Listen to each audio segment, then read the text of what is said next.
तो आपके हस्बैंड का एक्सटर्नल अफेयर भी है? हाँ, उनका मेरा हस्बैंड का एक अफेयर भी है। असामाजिक जो शादी होता है, जो पूरा सामाजिक धर्म से जो शादी होता है, आज उनकी रियल पत्नी हम हैं। लीगल पत्नी आप हैं, हाँ, लीगल एक्सटर्नल पत्नी अफेयर हम के हैं। तौर और अफेयर उनका किसी और के साथ चल रहा है। पे। बच्चे भी उनके साथ? हाँ, उनका एक बच्चा भी है और वो लड़की जिनका अफेयर चल रहा है, वो देसरी थाना में एफआईआर भी की हुई है। आपके हस्बैंड के ऊपर? हाँ, मेरे क्यों किया हस्बैंड, था हस्बैंड के ऊपर आपके ऊपर? क्योंकि उसका मेंटेनेंस बच्चा पैदा कर लिया और उसके बाद उसको छोड़ने का छोड़े बोला कि हम नहीं रहेंगे ऐसे वैसे। तो भाई कोई भी लड़की के साथ ऐसे जिस्म से खेलोगे तो भाई कोई भी लड़की तो आवाज उठाएगी ही उठाएगी। क्योंकि वो उसके उसको एक बच्चा भी पैदा कर दिया, बोल रहा है कि हम उसके साथ नहीं रहेंगे, तो कोई भी तो भाई लड़की अपने अपने खातिर तो आवाज तो उठाएगी ही। इसलिए वो उसके ऊपर केस कर दी। ठीक, केस कर दी और बोलते हैं कि हमको भाई मेंटेनेंस चाहिए, अपने बच्चा का पालन पोषण हम कैसे करेंगे मेंटेनेंस नहीं दोगे तो। है तो अपना मेंटेनेंस वो पंकज कुमार से अपना मेंटेनेंस वो लड़की ली। कितना ले रही है पंकज कुमार से? मेंटेनेंस वही 5-10 हजार। 5-10 हजार रुपए कोर्ट ने बांधा है या थाने ने बांधा? हाँ, थाने ने बांध दिया कि इसे भाई इतना बच्चा है तो भाई 2000 में तो काम चलेगा नहीं, तुम कम से कम उसको 5000 रुपया मेंटेनेंस उसको दो। वो बोला है कि भाई हम कमाते नहीं है, बेरोजगार है, तो भाई तो वो थाना लोग ने किया, तो वो जैसे तुम गलती तुमने किया है ना। यानी आपके पैसा फिर उठा करके, आपकी सैलरी उठा करके दूसरी एक्सटर्नल अफेयर में देता होगा और हमसे जब, हस्बैंड के पास? हाँ हाँ, ये बात सही है। यही तो बात हमको समझ में नहीं आ रहा है। हम जो कमा रहे हैं वो सारा पैसा मुझसे लिया जा रहा है, तो भाई पैसा जाता कहाँ है? वो बोलता है कि हम पैसा पैसा हम इसलिए लगा रहे हैं क्योंकि हम बिजनेस खोलना चाहते हैं। हम बोले कि ठीक है भाई, आप बिजनेस खोलना चाहते हैं तो हम आपका सपोर्ट करेंगे, हेल्प करेंगे। हाँ, तो हमसे भाई पैसा लिया जा रहा है। हम बोले कि ठीक है, पैसा दिखाइए, अब पैसा है कहाँ? तो पैसा बोल रहा है कि पैसा खर्च हो गया। भाई पैसा कहाँ खर्च हो गया? पैसा का तो हिसाब हमको चाहिए ना। पैसा के हिसाब पता चला बाद में कि सारे जिससे वो अफेयर उसका चल रहा है वहां पैसा वो दिया जा रहा है। हम कमाएंगे दिन रात एक करके, हम कमाएंगे, पैसा वो कहीं और देगा। ये कहाँ वो से? लड़की आपके ससुराल में कभी आई नहीं? ससुराल में कभी आई नहीं, वो रहती है देशवी। यानी ससुराल, हट के रहती है जो हाँ, अपने थोड़ा घर से? हट के रहती है, घर से थोड़ा हट के रहती है। क्योंकि मेरे पास एविडेंस भी है, वो लड़की का फोटो भी है। मैं अच्छा, हम पहली बार कैसे पता चला आपको कि ये लड़की का मेरे हस्बैंड के साथ अफेयर है? आपने कैसे? क्योंकि वो वीडियो कॉल पे बात कर रहा था। ठीक है, हम किचन में खाना बना रहे थे और वीडियो कॉल पे बात कर रहा था। हाँ, तो वीडियो कॉल पे जैसे बात किया तो हम पीछे से देखे कि किससे बात कर रहा है, बड़ा हंस-हंस के बात कर रहा है, बड़ी लड़की से हंस-हंस के बात कर रहा है। तो बाद में पता चला है ना, उस लड़की को पता नहीं था कि पंकज शादीशुदा है। ठीक, उसको भी पता नहीं? उसको नहीं पता था। आपको नहीं पता था कि उसका एक्सटर्नल अफेयर? हाँ, हमको नहीं पता था और वो बात कर रहा है। जब वो लड़की से हमको बात हुआ, हम मोबाइल छीन के बात किए उस लड़की को। हम बोले कि इससे तुम्हारा क्या संबंध है? तो बोलता है कि इससे हम प्यार करते हैं, हम इसी के साथ रहना चाहते हैं। हम कहे कि वो लड़की हमसे पूछा कि तुम उसी को लगती है?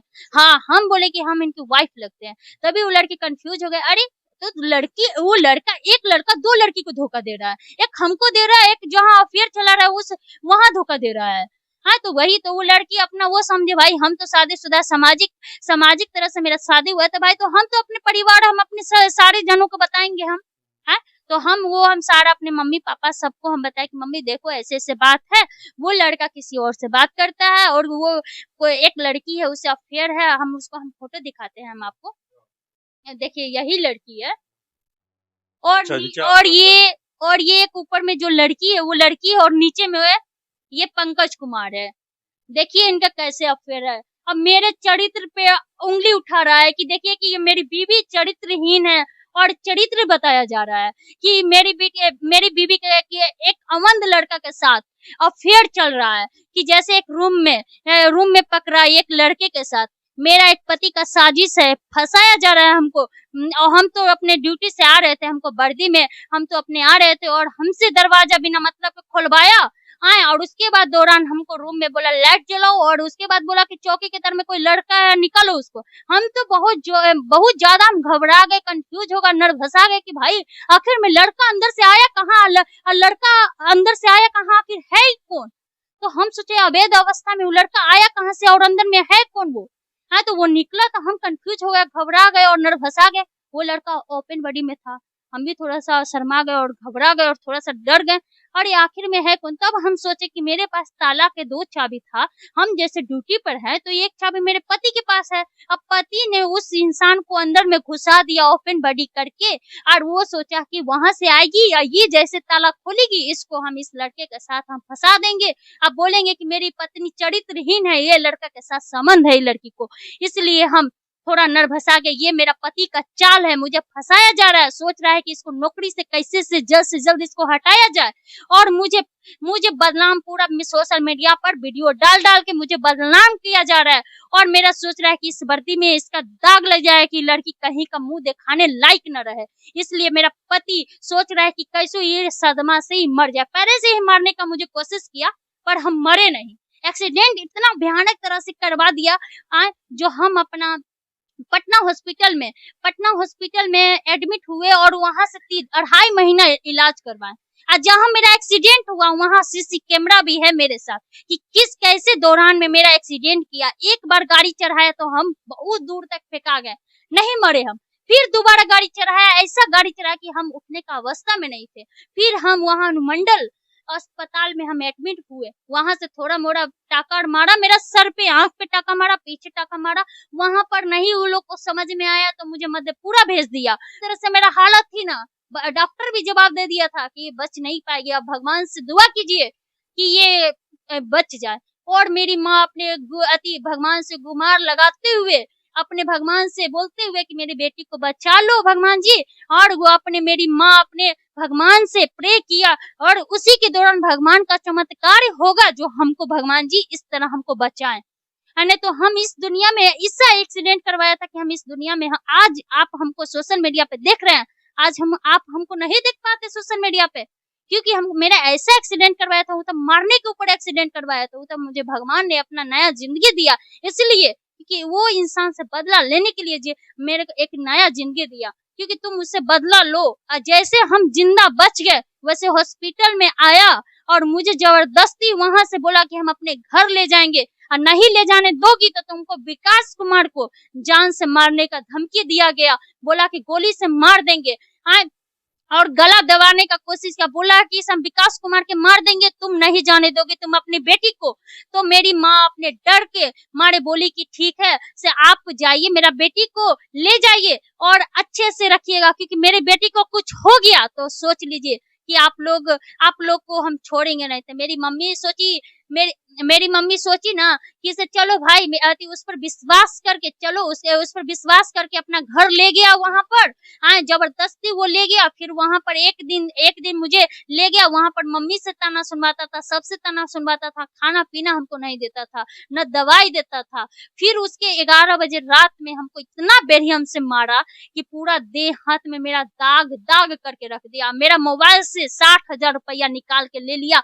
वो इंसान बोलता है कि हम पढ़ाए हैं, लिखाए हैं, जॉब करवाए हैं, उस इंसान मेरे मोबाइल से 60,000 रुपया ले लिया। वो इंसान जॉब करवाएगा? पैसा है उसके पास खुद है ही नहीं, मेरे हमको जॉब कराने चला है, बोलता है कि हम जॉब कराए हैं। और बोलता है कि जॉब कराए। और फिर उसके बाद मेरी मम्मी चांदपुरा थाना के द्वारा वहां पर पहुंची और हमको वहां से पुलिस के द्वारा वहां से हमको लेके आए, नहीं तो वहां पर जान से मार के वहां पर फेंक देता। फिर भी कानून लोग कुछ नहीं कर पाता, कानून लोग को पता ही नहीं चलता, बोलता कि आपकी बेटी है ही नहीं वहां पर, तो हम कहाँ कुछ करेंगे। मेरी मम्मी भी चाहकर भी उस दिन कुछ नहीं कर पाती।